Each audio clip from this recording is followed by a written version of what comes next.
turn now to that stunning case in Bellefontaine that continues to develop tonight.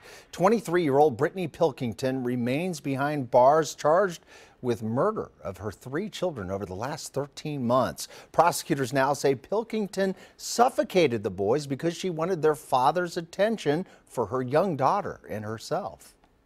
No one could predict the behavior of this mother, a 23-year-old mother who is apparently killing her children in order to preserve the smaller family with her and her daughter and the father of the children.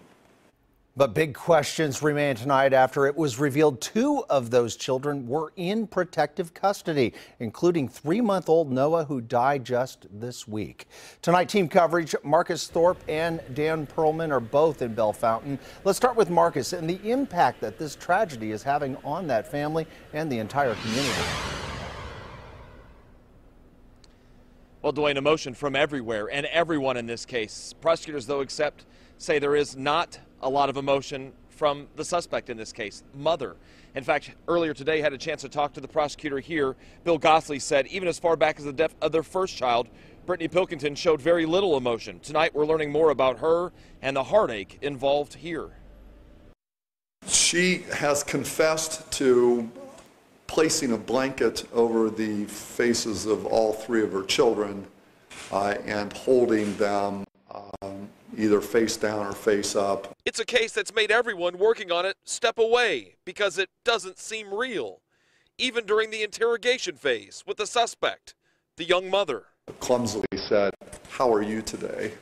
And I would have expected some other kind of reaction, and she looked at me and she said, "Fine."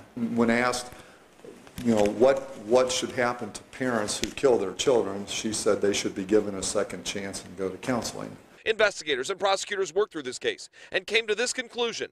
This mother wanted her boys dead. They believe for more attention from her husband, for her and her only daughter.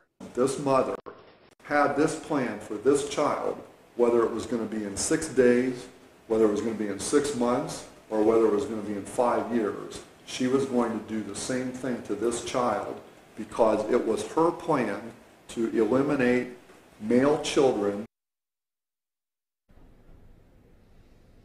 Now, plenty of emotion from the public on this case, as you would imagine as well. We were doing an interview today, and somebody actually drove by and said, "Let the expletive word burn," talking about the mother in this case. So very highly charged when it comes to that. Prosecutors talk about the woman's relationship, that 23-year-old with men over the years. We'll get into that at 6 o'clock. Also, you're going to hear from her stepmother, who was very emotional. She talked to us about this case. Again, that's new at 6. We're live in Bellefontaine. Marcus Thorpe, NBC4. Highly charged atmosphere for sure, Marcus. Thank you. As we told you, Children's Services was involved with those children and with this family.